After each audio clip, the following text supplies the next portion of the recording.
¿Qué tal?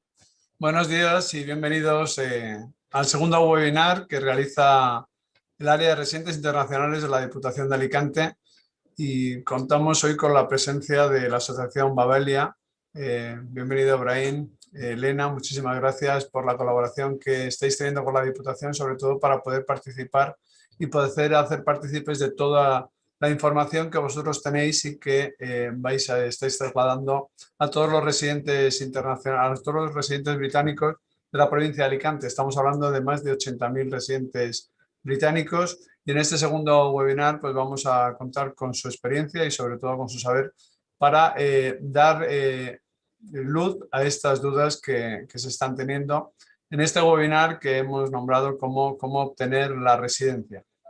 Vemos que es fundamental el poder llegar a todos los residentes para poder hacerles más fáciles esta situación que está sobrevenida desde que la desconexión con Europa, desde el Reino Unido, con el tema del Brexit.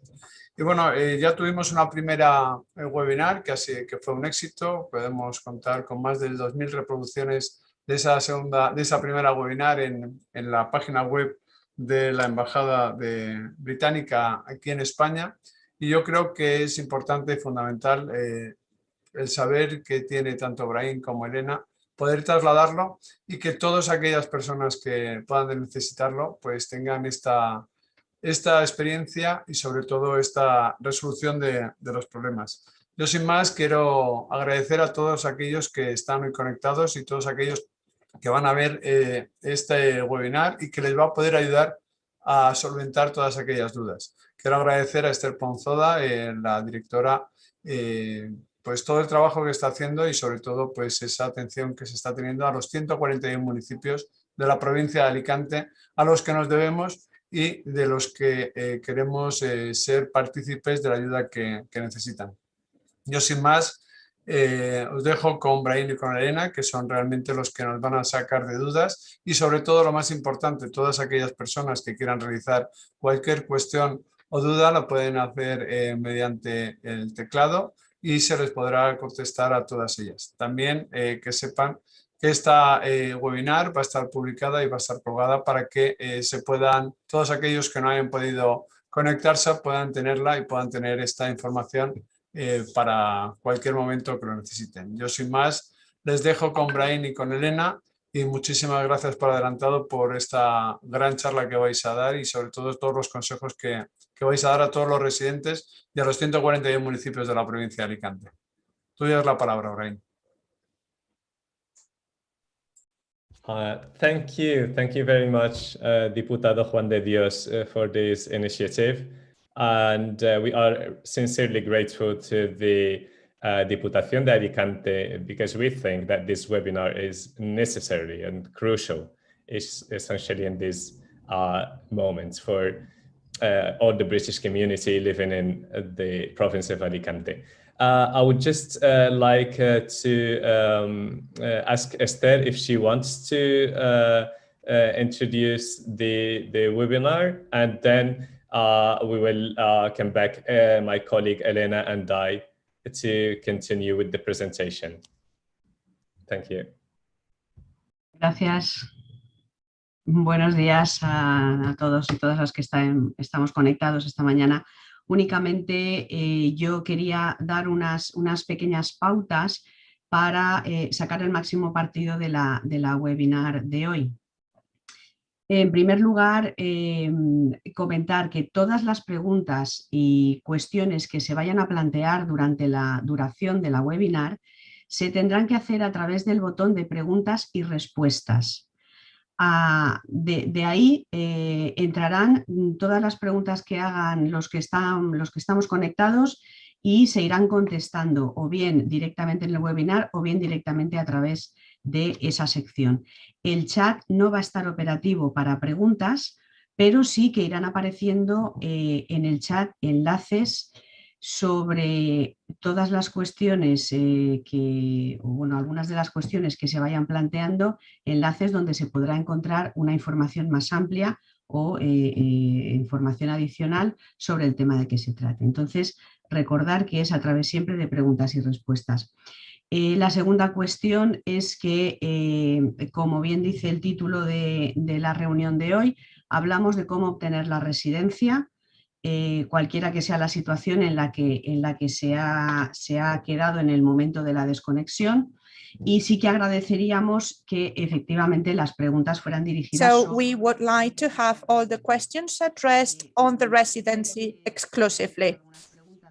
We have had some questions about the subjects or the topics that were treated or dealt with in the webinar last week. So everything that has to do with something different to residency, you can go to the website that we have available, and also we will have the video recorded in English and Spanish of the previous session, so you will be able to access to all the information that was given already about these two subjects that were the ones that we received most questions for. So we are going to talk about residency exclusively today.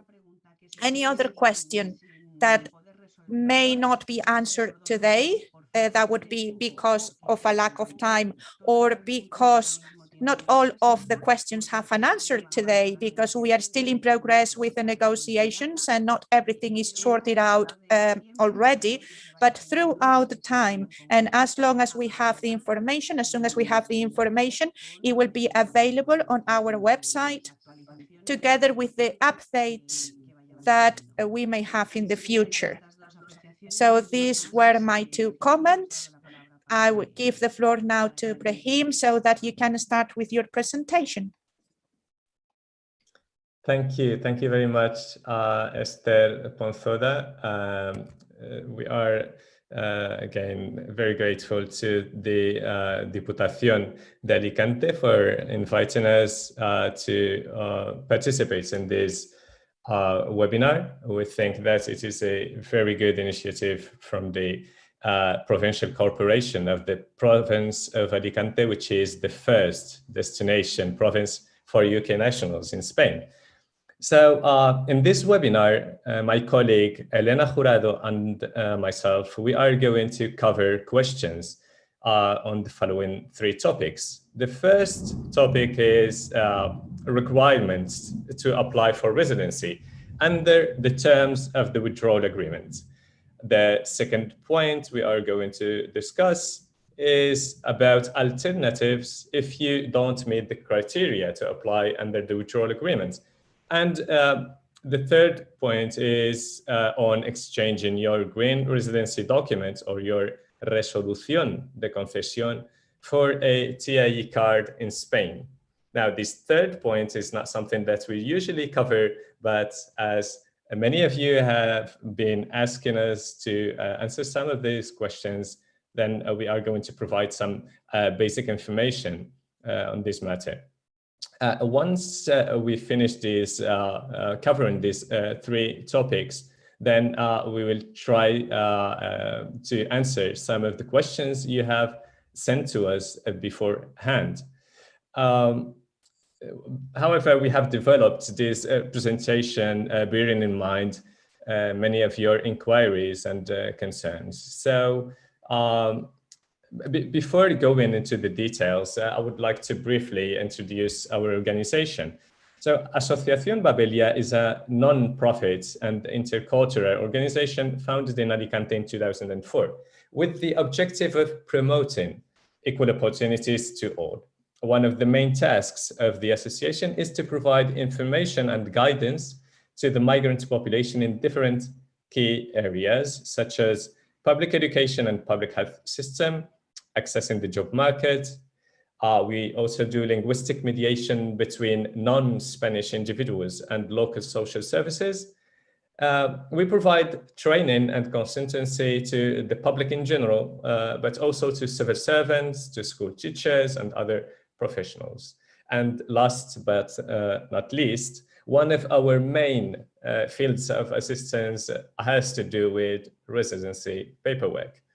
So the association offers these services under the umbrella of specific projects, thanks to the funding we receive from public institutions. So two aspects I would like to highlight here.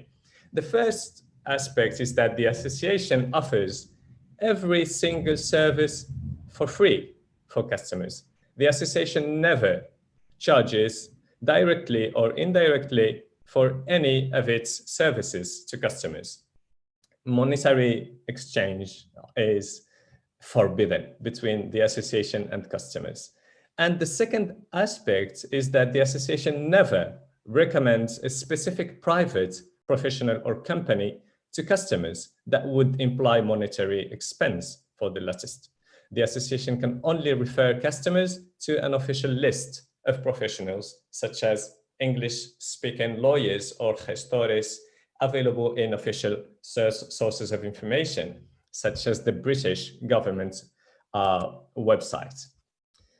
So in this context, Babelia is one of the 3 organizations that have been granted funding by the British government to provide guidance on residency in Spain. In this project, Babelia provides support to UK citizens living in the provinces of Alicante, Valencia, and Castellón, who may struggle to complete the administrative procedure to apply for residency under the terms of the Withdrawal Agreement. This group may include, for example, the elderly people or individuals with some kind of disabilities. But so far, our organization has been providing information to every single person who has contacted us. The level now and nature of our support depends on the individual circumstances of every applicant. So before the end of the transition period, our organization even submitted applications for residency to the immigration offices on behalf of hundreds of UK nationals living in the Comunitat Valenciana, mainly in the province of Alicante. We have done that on behalf of those who had serious difficulties submitting their own application for various reasons. So after the transition period, even if we continued following up with old customers and we continue providing all the information regarding applying for residency to new ones, our approach changed in 2021, focusing our efforts on explaining and providing detailed guidelines and tutorials to UK nationals who, for whatever reason, were not able to submit their application prior to 2021, and to those whose previous applications had been rejected. These guides are available on our website that my colleagues Kirsten and Debbie will be sending to you or putting on the chat of this Zoom. So please take a look into the chat so you can see all the useful links we're going to be submitting there. So to sum up, in this project, our commitment and main concern is to help individuals to get information on how to apply and secure their residency in Spain under the terms of the Withdrawal Agreement. Hence, our services do not cover areas such as exchanging driver licenses or TIE cards. There is updated information on driving licenses available at gov.uk. As for the TIE cards, please visit our website for information on how to exchange your green residency documents or your resolución de concesión if your application for residency has been successful. This said, in this webinar, as I mentioned before, we are going to provide some information on TIE cards to clarify some questions around this matter. Now, since the transition period ended on the 31st of December 2020, many of you have contacted us informing Babelia that your application for residency has been rejected or denied because, according to the Immigration Office, you haven't provided sufficient proof of residency in Spain before the end of the transition period. The amount of applications that have been rejected on these grounds has increased significantly since the 31st of March. With this regard, I would like to clarify a very important aspect of our work. The Association Babelia does not benefit from any privileged treatment from the immigration offices. We do not and cannot have any influence on decisions made by the immigration offices. So applications being denied or rejected is one of our main target subjects for today's webinar. We are going to do our best to answer some of your questions on this matter. We may not be able, however, to provide answers to every single question. If your inquiry is not answered here, please do contact us by completing our online form available on our website. So a member of our team can contact you to discuss specific details of your situation. Just please bear in mind that our phone lines are extremely busy at this current time. So the best way to get in touch with us is by completing our contact form. I would like to now hand over to my colleague, Elena Jurado, our social work advisor, to explain some of the details of the three topics we are covering today. Elena? Thank you, Ibrahim, and good morning, everyone. First of all, I'd like to thank you, the Diputación de Alicante, for organizing this webinar. Thank you all for joining us this morning. Just briefly introducing myself, some of you may have been already in contact with Babelia and may even have already spoken to me. I deal with some of your inquiries, and I particularly focus on advising and providing support to the most vulnerable UK nationals who contact us. For those of you joining us a bit later today, just a quick recap. Ibrahim has just mentioned some housekeeping about questions and answers.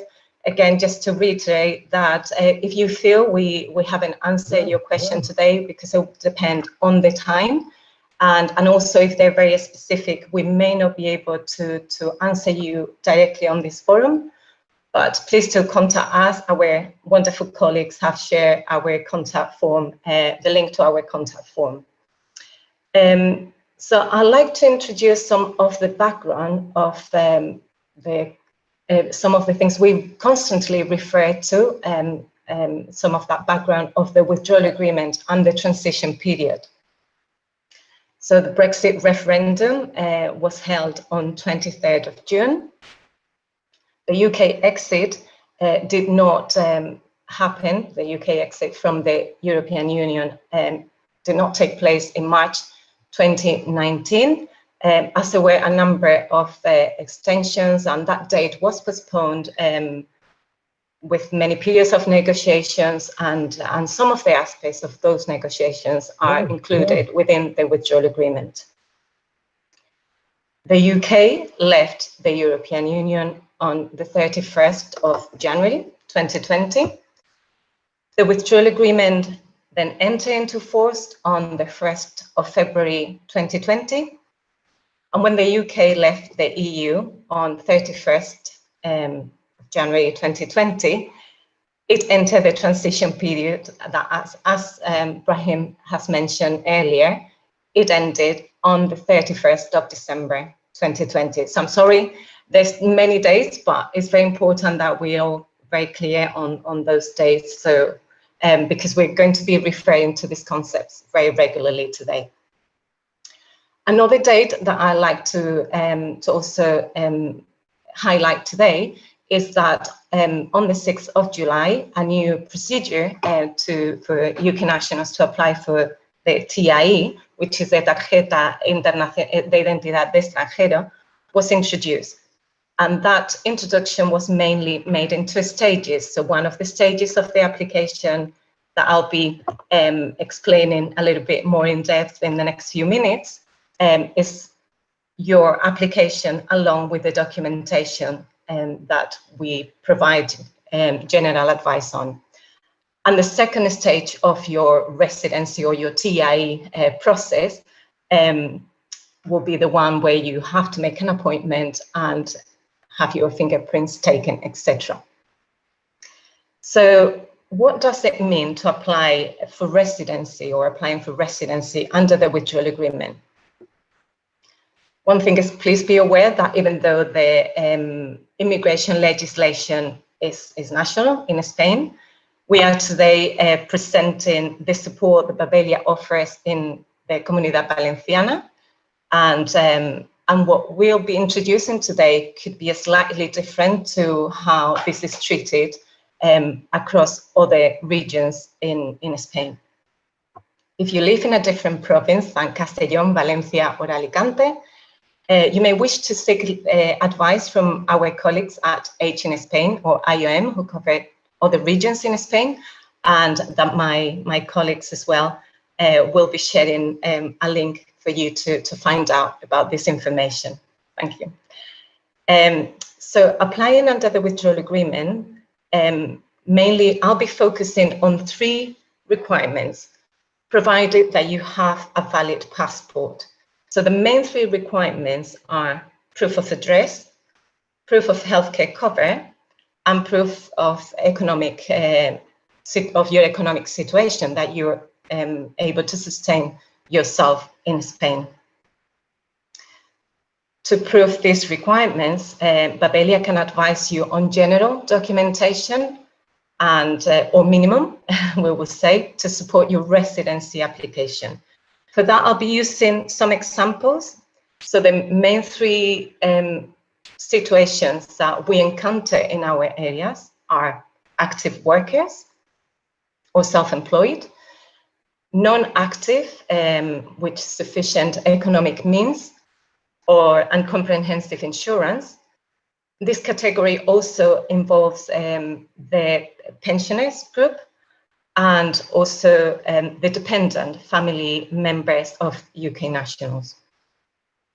There are other situations, of course, and if you feel you fall under the withdrawal agreement and the scope of the withdrawal agreement, and we are not touching based on your situation today, again, please do contact us. We'll be happy to discuss your case with you. So in this webinar, we're only going to talk about those main 3 groups. So I'll start with one of the most vulnerable and the ones we offer and provide much support, and possibly the major group in our region. So there's pensioners. So in terms of how, what documentation we will be advising you to submit along with your application is, again, full valid passport. And when we say full, is including those blank pages as well. Proof of address, as I mentioned before. So this is usually via your padrón. So that's your registration at your local town hall. And you may wish, or we may advise you to also provide additional documentation with regards to your address, like could be such as rental agreement, property deeds, etc. We'll get back on that later on, particularly on those ones that Brahim has mentioned before that may have had their application not accepted. As I said, the second requirement, proof of access to healthcare. So within the group of pensioners, if you are in receipt of a UK pension, you may be eligible for an S1 certificate, which will then grant you access to healthcare in Spain once you have obtained residency. But your S1 certificate will be your proof of access to healthcare in Spain. How can you obtain this? Again, my wonderful colleagues will share with you the link to be able to contact the Overseas Healthcare Service in the UK. Please also bear in mind that if you are in receipt of a UK pension, you're responsible for contacting the Department of Work and Pensions in the UK to inform that you have moved to Spain. There are other ways of accessing healthcare, also for pensioners, because there may be different situations. But what we would like to also mention today is that please be aware that the European healthcare card is not considered, it's not a valid proof of access to healthcare if you're living in Spain. with regards to pensioner, and I'm extending a little bit on this group, we also advise to provide pension certificate. As many people ask me particularly, what is a pension certificate? We refer to the letter you receive every year where your pension description, you've got a pension description with the amount you'll be receiving in the forthcoming year. And finally, again, proof of your economic situation, that is via bank statements and certificates showing the average balance. In Alicante and Castellón, as far as is our understanding that this balance needs to be for the last 3 months. In Valencia, our understanding is that it is for 6 months.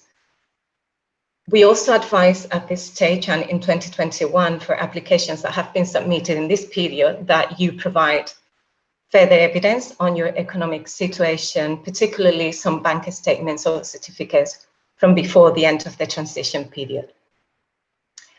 2 notes on this group. So firstly, as I said, if you're applying online, and I'll mention what ways you have to apply later, please be aware that the documents are required to be properly scanned and preferably on PDF format.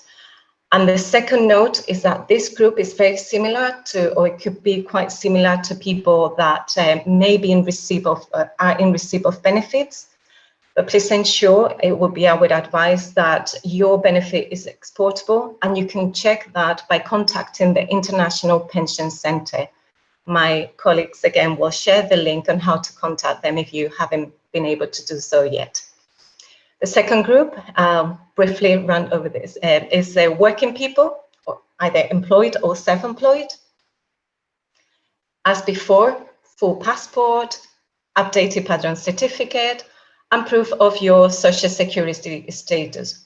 What we mean by this is a report from the social security.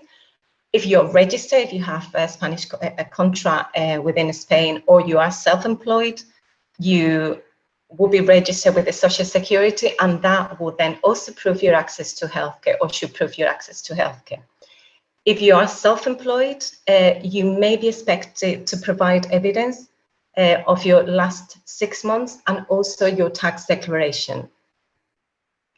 And another group that I'm going to be referring to, which is quite sensitive, is the pre-retire or no working applicants. So as I said, this is quite sensitive because please be aware that you may be subject to greater levels of scrutiny, particularly with regards to the evidence you provide for your financial situation. The initials are the same, so passport as on the previous examples, updated Padrón.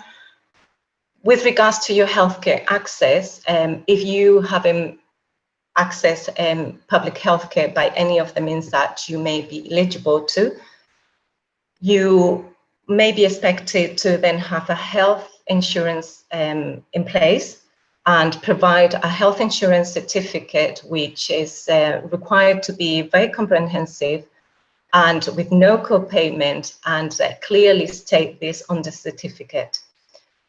And as I mentioned before, bank statements and bank certificates, and on the previous example. And finally, I'm going to refer to dependent children.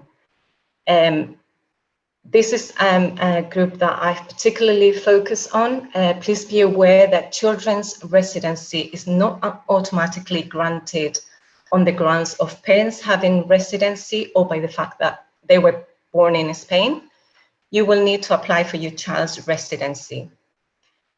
So with regards to the documentation, children's passport or child's passport, updated Padrón certificate, proof of access to healthcare, which will be by any of the ways I've described before, if you, depending on your situation, whether if you're working, you're a pensioner. If you're a pensioner or are entitled to exportable benefits and eligible for an S1 certificate, please bear in mind that your dependents may also be eligible for an S1, and you could claim that by contacting the overseas healthcare service. And again, proving your financial situation, providing evidence of your financial situation as I've mentioned on the examples before. And finally, for children's applications, it'll be proof of your family relationship by your child's birth certificate. We also advise to provide the ID passport page of the parents and or with parental responsibility, and proof or receipt of having applied for residency in Spain. Brahim, I'm not sure if you'd like to comment anything else on family members. Yes, thanks, Elena. I just wanted to say that in general terms, under the withdrawal agreement, and regardless of their nationality, family members of UK nationals can apply for residency as dependents on a UK national who's already living in Spain as a resident or is also applying for residency, as long as they can show official proof of family relationship. From our experience, we can say that in the case of spouses, it is required to present an updated copy of the marriage certificate. As for dependent children or dependent parents, a birth certificate that includes the parents' names is required. So this dependent family members option works mainly for minor children and spouses, but can also be applied to dependent adult children or dependent parents also, who are depending on on the economic means of the UK national who's already a resident in Spain. So this procedure would depend, or the success of this procedure would depend, according to our understanding, on what further documentation you have to support this. However, it is far more complex now that the transition period has ended to secure residency on these grounds, as it is our understanding that adult children and dependent parents are now being asked to provide some proof of that they are or they were dependent on the family member economically when they were residents in the UK prior to their arrival in Spain. And as some of you already know, this can be difficult to prove. If you have any questions with regards to this, please do keep contacting us. Yeah, I think that's all for my part on this point. Elena, back to you. Thank you, Brahim, for expanding on that. So mainly, again, going back to what happens in June 2021, as Brahim has mentioned. So nearly 5 years after the referendum, over a year after the United Kingdom exit from the European Union, and nearly 6 months after the end of the transition period. Babelia continues to provide support, mainly in an advisory capacity at this stage, to those who fall under the withdrawal agreement and were living in Spain before the end of the transition period. But please be aware you will be required to provide additional and verify official proof that you were living in Spain and before or prior to the end of the transition period and afterwards, so that you've continued to live in Spain. So that's what Brahim was also referring to in terms of the last examples he's mentioned. So this additional proof should include a justification of the reasons why you didn't apply for residency before the end of the transition period. We're aware that you have different circumstances, and also there were other additional and very unprecedented circumstances for everyone. But at this stage, please expect your application to be subject to a high level of scrutiny. We are aware that a high number of applications submitted in 2021 have not been accepted by the Immigration Office on the grounds of not having sufficient evidence from before the end of the transition period, as also Brahim mentioned earlier. If you disagree with this outcome, you can appeal the immigration office's decision, which Brahim will talk about it later. So how can you apply for, if you haven't done so yet, how can you apply and where to find the information? Some of you, first of all, one of the things that we would like to highlight today is that some of you contacted us saying that you had submitted an application through the town hall registry and that you haven't received a response from the immigration office. This could be because the initial residency application can only be submitted through 2 channels. One is in person, after booking an appointment at the immigration office, or through the electronic platform Mercurio, using your own digital certificate or a representative. Otherwise, the immigration office won't be able to process your initial application. We have very comprehensive guidelines on our website, so please do visit and familiarize yourself with that procedure. And again, my colleagues will be sharing that link with you. Once more, if you feel you need to you'd like to discuss your case with us, please do contact us by completing our online form. And well, that's I think everything from me now. So Brahim, if you like to now explain a little bit more on what to do. Thank you. Yes, thanks, Elena, for your explanation. So I would just like to discuss the 2 main reasons behind residency rejections according to our own experience. So the first reason, and more recently, or the more recent one, is that applications that haven't been accepted under the terms of the withdrawal agreement because, according to the immigration office, the applicant didn't provide sufficient proof of having been living in Spain on a regular basis prior to the end of the transition period. In this case, the immigration office would not accept the application into process. In Spanish, inadmitir a trámite. So this is the first reason of rejections. The second one is that when the applicant didn't provide sufficient economic means. There are other situations, such as individuals with criminal records who have seen their application rejected because of that, or dependent couples who couldn't provide proof of marriage or stable relationship, etc. If this is your situation, please contact us because there are very specific circumstances. In this webinar, we are going to try to cover the 2 most common cases. So the first situation, when an applicant doesn't fall under the terms of the withdrawal agreement. So from our experience during the last months, the immigration offices are increasingly scrutinizing applications submitted after the 31st of December, and essentially those submitted after the 31st of March, looking for credible and reliable proof of having been living in Spain on a regular basis prior to the end of the transition period.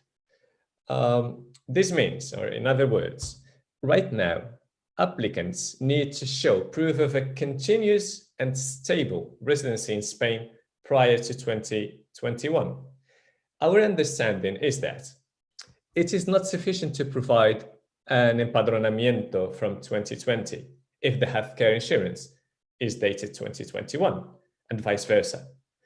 Either is sufficient to provide a rental contract or house deeds or utility bills anymore. So applicants would need to provide a pack or a combination of official proofs that would convince the official at the immigration office that they have indeed been established and living in Spain from some time ago, and that for reasonable and justifiable motives, they haven't been able to apply for residency prior to the end of the transition period.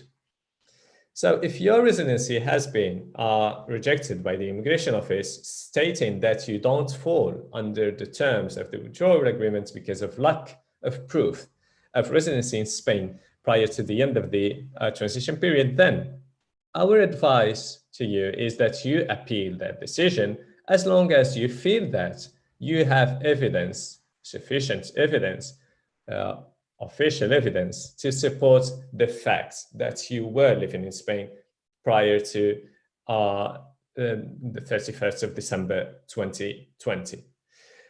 Now, there are two main ways to appeal. The first and the simplest way to do it is through what it is called in Spanish, recurso de alzada. This appeal is submitted to, and it is reviewed by the same immigration office. You have 1 month to submit this appeal after your application has been rejected. It should explain clearly and in a systematic way the different reasons why you disagree with the immigration office's decision, together with the official proof supporting each one of your arguments. So it is not sufficient from our point of view to say, well, yes, I was living in Spain, I have a plane ticket, or I have been to the supermarket, etc. You have to provide official proof and credible proof that you have been living here on a regular basis. So this recurso de alzada, you can prepare it and present it yourself, free of charge, through the electronic platform RedSara that my colleagues are going to send to you through the chat. So you can access the link and check that electronic public platform. To use this platform, you need to have a digital certificate. So this is the first our first option to submit an appeal. The second possibility is that you submit it in person. You can go to any official registry, such as your local town hall, and present the documentation to be submitted to the immigration office. However, even if you can perfectly do it, we would suggest or recommend that you seek legal advice from an expert in the immigration field to help you with this process. Okay, so now this was the recurso de alzada. The second kind of appeals that you may want to explore is called recurso contencioso administrativo. So this appeal can be presented during the first 2 months after the notification of the denial or the rejection of your residency application, and it cannot be submitted by the applicants themselves. It has to be done by a solicitor through courts. So this is another level of appeal when it is a judge who would decide on the outcome of the appeal. It's not the immigration office anymore. A general guide about appeals will soon be available on our website. So please keep visiting our Facebook page and website for updates. Last but not least, and probably the main alternatives for so many individuals who had their application rejected under similar grounds, is the non-lucrative visa. So for this procedure, for the non-lucrative visa, you need to contact the Spanish consulate in the UK. This visa doesn't allow you to work in Spain, and in general terms, the applicant needs to demonstrate a minimum yearly income of around 400% IPREM, which is equivalent to more than 27,000 euros a year.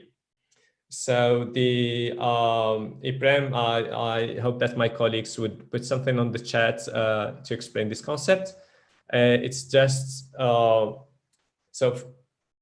it's the equivalent of 160 euros a month or something. So for a single person, you need to show that you have a minimum income of 400% that IPREM per month or per year.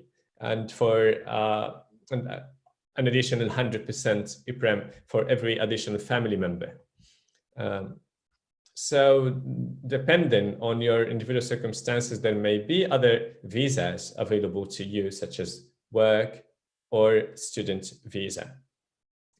So let's now talk about the second main reason for rejections according to our data, when an applicant doesn't meet the economic criteria for residency.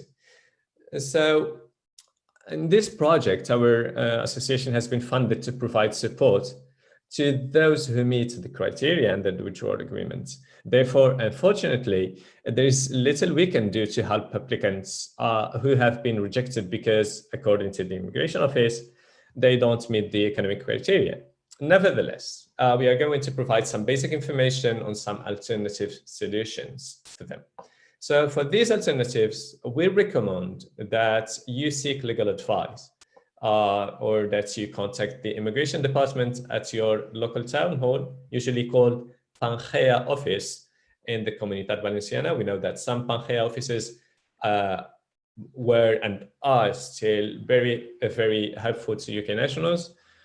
Or also you can, you may wish to get in touch with the other organizations or charities that can provide you with specific details on these procedures. So the first alternative, however, we suggest once again is that you appeal.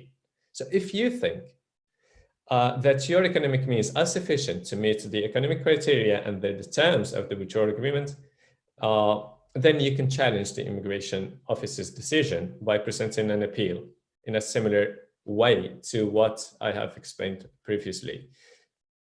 So please bear in mind that the evaluation of the economic means takes into account different aspects of an application. Not only the lump sum of money available in your bank account, but also the regularity and source of income as shown on your bank statements, the number of family members living under the same roof, etc. So now, if you don't have sufficient proof of income, or if your appeal fails, you may wish to explore alternatives available through what it is called in Spanish, the régimen general. This is an immigration framework that applies to non-EU citizens. For instance, residency under exceptional circumstances. So the first option here is, or one of the options is called social roots or arraigo social, which is in general terms would be available to non-EU citizens who can demonstrate that they have been living in Spain continuously for the last 3 years, preferably through the historical empadronamiento. In addition to other conditions such as working full-time pre-contract, absence of criminal records, etc.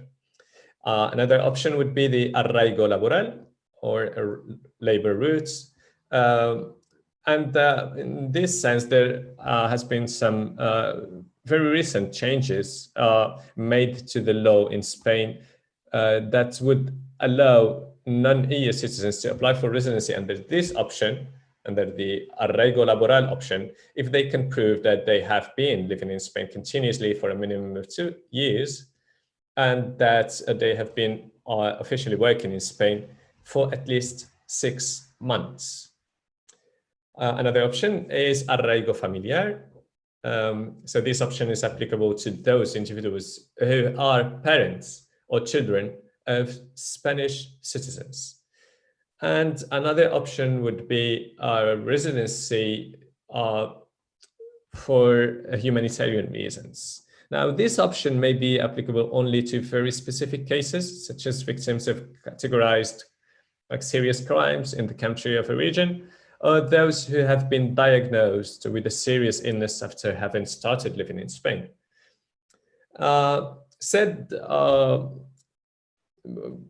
saying all this, I mean, for all these options, we strongly recommend you to seek legal advice once again, either consulting with an immigration lawyer, or as I mentioned before, through social services or Pangea offices at your local town hall. And also other charities may provide you with practical legal advice in this matter.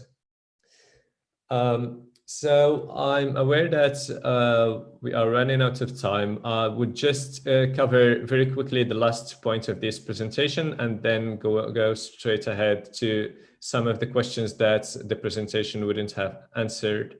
So the last point of this presentation is about exchanging your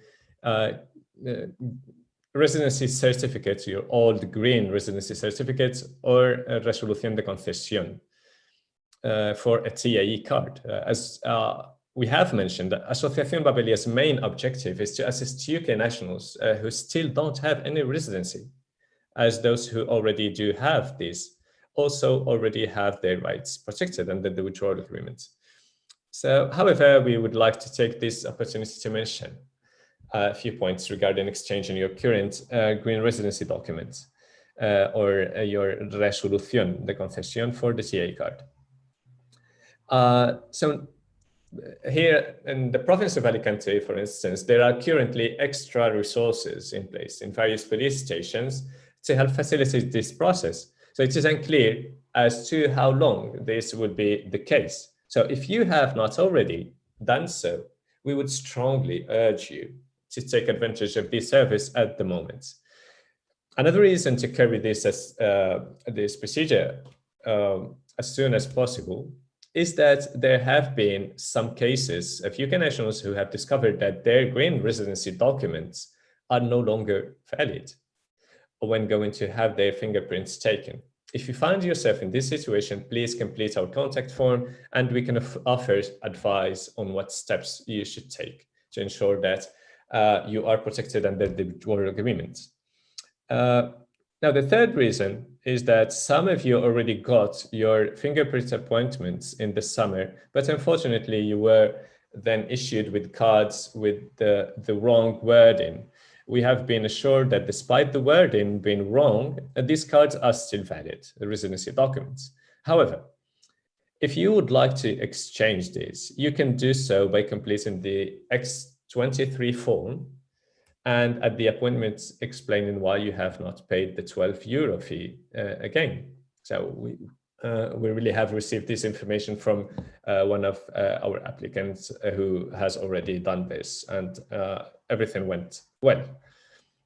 And finally, the last point we would like to bring to your attention is that the police have informed us that they are now operating mobile fingerprints units for those UK nationals who are registered as disabled or who can provide medical reports to explain why they are unable to go to the police station in person to have their fingerprints taken. So this is a procedure that you need to complete a form and to apply for it to the police.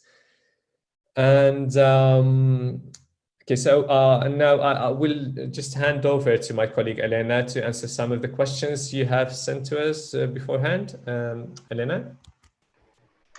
Thanks, Brahim. Again, I'm also conscious about time, and we do have some questions that I hope we have been able to answer.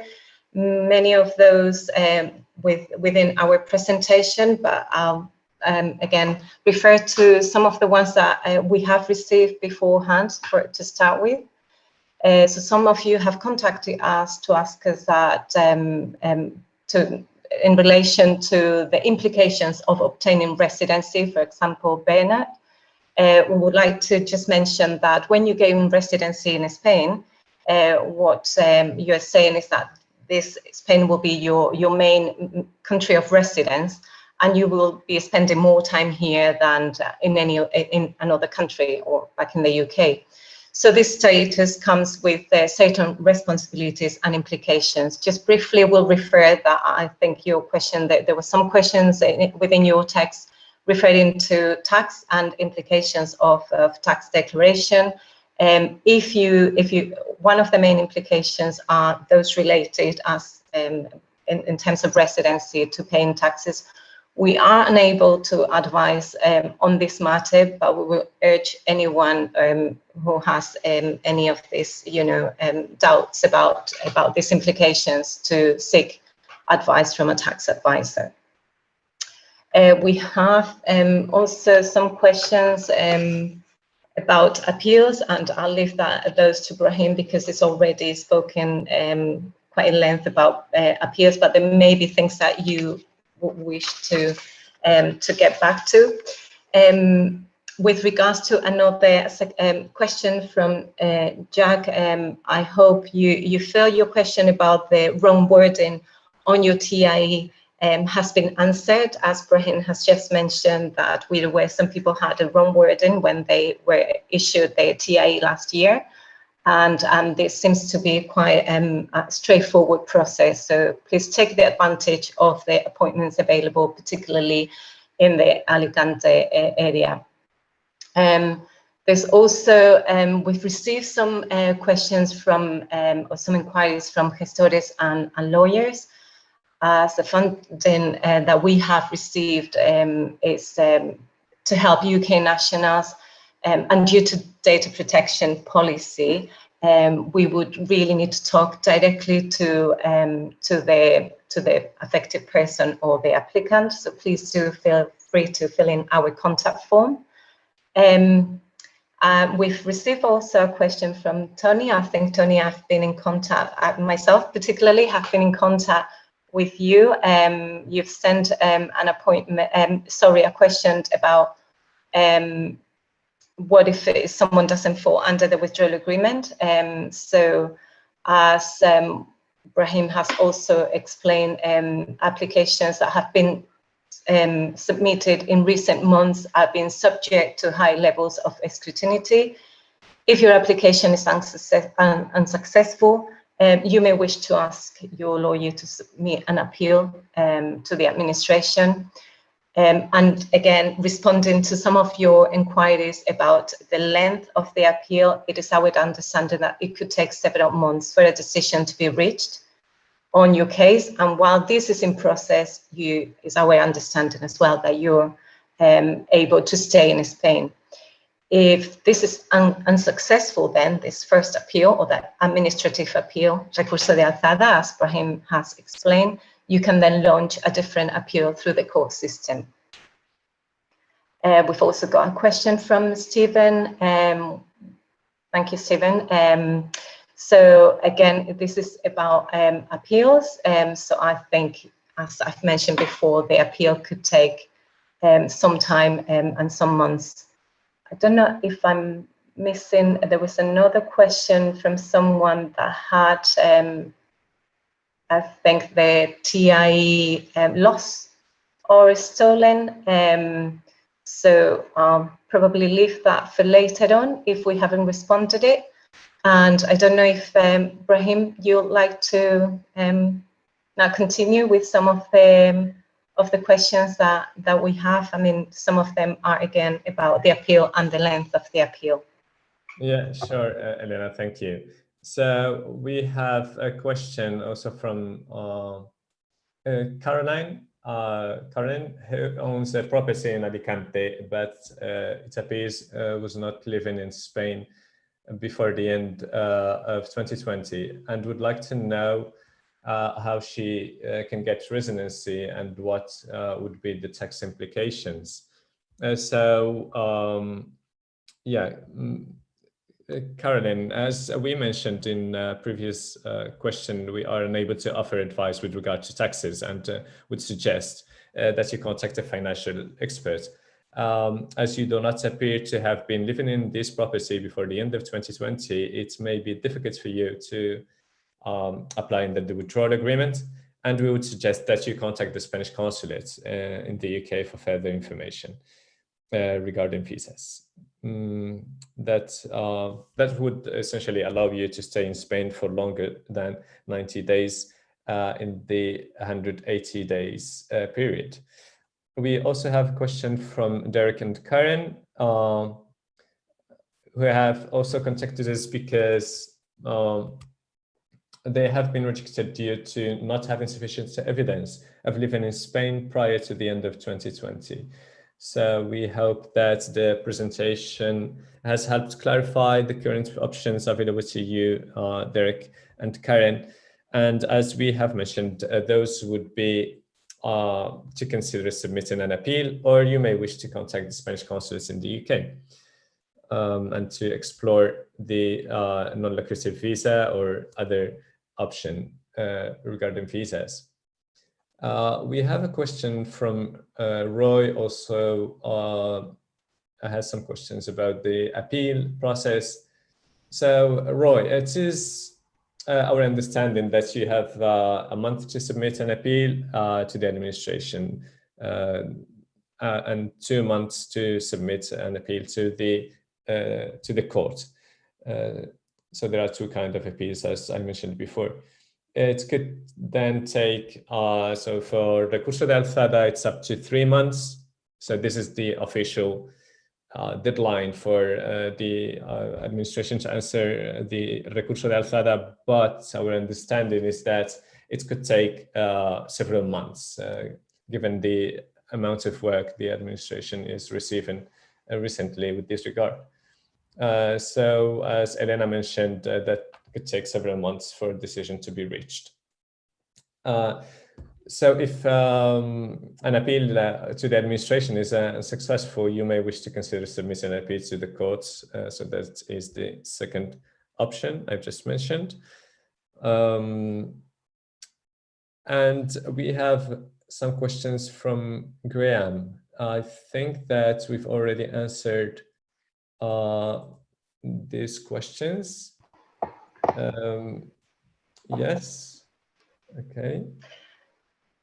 Can I just say, sorry, Ibrahim, that I think that we are already in contact with Graham, so I hope we've by our contact over the phone by in the last couple of days and today we've been able to answer your questions, but if we haven't, I'll continue to follow up with you. Just one thing, sorry, Ibrahim, I found the question. Apologies, John. You mentioned that you had lost your original green certificate. So it is our understanding that you can make a police report about the loss of your card. And with this, you will be able to obtain an appointment to exchange what it would have been your old green card or your police report now, following the guidelines we also have on how to exchange to a TIE. You also mentioned that your wife has a certificate, an NI certificate, which is the white paper, not the green paper. Please, if this is the case and you need to you need further advice, please do contact us and we'll be able to offer advice on what steps she needs to take. Sorry, Ibrahim, back to you. Yes, thank you, Elena. Okay, I'll continue with Kevin. So Kevin has asked about whether you can show funds from a private pension to support the financial criteria for a residency application, or if is it better for him to apply as dependent of his wife who already has residency. Kevin, that would depend on your personal circumstances. So our understanding is that P60s and private pension letters may be accepted as proof in Alicante or other provinces. So depending on what evidence you have to support the fact that you were living in Spain before the end of 2020 and continue to do so in 2021, you may be able to apply in your own rights. However, as we have mentioned, all applications are now subject to very high levels of scrutiny. So for that reason, you may wish to consider residency as a dependent of your wife. If you would like further information, please complete our contact form. I will get back to you. We have a question from Jackie, who had who's asking about now how to demonstrate access to healthcare. and this will depend on your individual circumstances, Jackie. So we'd be grateful if you could complete our contact form. So a member of our team will get in touch with you and discuss your circumstances. We have a question from Luke. So Luke has mentioned that he's working remotely for a UK company and wondered if there were any alternatives to accessing healthcare. So look, if you are working remotely for a UK company, you may wish to explore the possibility of obtaining an S1 form. You can do this by calling the NHS Overseas Healthcare, or you may wish also to explore the possibility of hiring a private insurance coverage. Nikki, we have a question from Nikki. She asks if there is a limit to the number of documents that can be attached to an online application. Well, Nikki, no, we haven't really had any issues with the number of documents while submitting an application online. Just bear in mind that the documents have to be on every document should be properly scanned and less than the documents cannot exceed 6 megabytes. Yeah, and it is preferably that you submit the documents on a PDF format. And I'm aware that we are running out of time, so there may be some questions that we are not going to be able to answer. So there is a question from Alan. I think that's the last question we're answering, because it's already 40 minutes past 11. So Alan asks if the pension documentation required is the same if you only have a private pension. Yes, Alan, definitely. So if just provide the pension certificate, private pension certificate, or any other economic, any other proof of economic means. Yeah, Elena? Just not wanting to forget one question from Dolores, she addressed to both of us. I think with regards to the applications in Valencia, Dolores, thank you for asking. This has been raised by many applicants. We are aware that there have been some delays with regards to the applications in Valencia. We advise the applicants to regularly check on the status of the application. But please, again, if there are anyone with any particular circumstances, please to contact us. But what we have seen in the last few weeks is that applications are progressing, because we, as Brahim explained initially, we supported even by submitting some applications before the end of the transition period, particularly for those people who were presenting some vulnerability. And we are receiving now some communication from Valencia, so we can see that they are progressing. So please do check regularly the status of your application. Just quickly, there have been some questions about children's residency application. Yeah, it has. You have to apply. As I mentioned earlier, it will be an application for your children. If you do need any advice, please do contact us, and we'll be very happy to provide advice on that. We've had some questions today that I think we've answered some of them, or I hope we've answered some of them within our presentation. So if you feel we haven't, please to contact us, and Diputación de Alicante will also continue to monitor this chat and questions and answers. So I don't know if there's anything else. Brahim has some questions on the question and answer that. Thanks, Elena. I think that we will leave it now because we don't have any more time available. So we thank you very much, all of you who have been with us today. We are grateful to your feedback, and we know that this is not an easy moment for many of you. We understand that the situation is complicated for many of you. So let's please try to find solutions. Let's keep sending inquiries to us, and we hope that we can work together and find useful alternatives to you. So from our side, I think that's all, Elena. I think that just to thanks big thank you to the Diputación de Alicante for organizing this event and for inviting us, to Diputado Juan de Dios Navarro for letting us participate in this event, and we wish that we can have other events like this one to answer other questions from our UK nationals. And yeah, that's it. Thank you very much. I will hand over to Esther.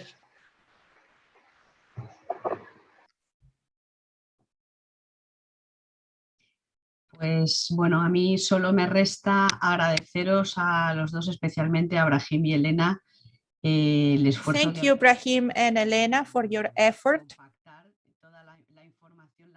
for sharing the information, for trying to answer nearly all the questions. Thank you very much. And because you have collaborated with us in all this project, we are going to keep in touch, obviously.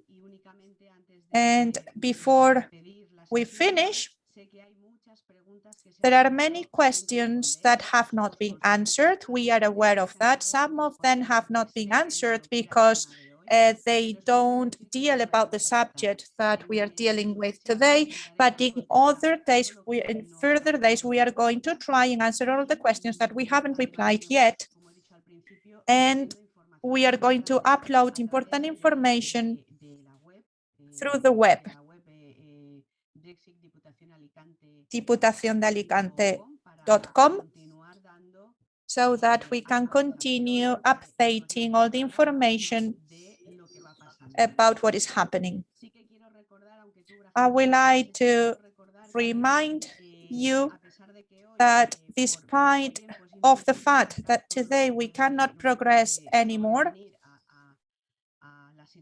we cannot anticipate all the personal circumstances of all the individuals today because of a lack of time, but we are available for you all that will need us through our website of the Diputación in the ciudadanosextranjeros.es and through the web in Babelia as well. And there are many town halls with the AGEA office that have experts that are dealing with this every single day, dealing with questions of this type, and they have lots of experience on this type of situation. So you can go to those offices, AGEA offices. If you don't have any in your municipality, you can go to the closest municipality where there is a AGEA office. And Babelia Association and the Provincial Council, we will try to sort out all your questions and to cover all the matters or the needs that you may have. So that's it.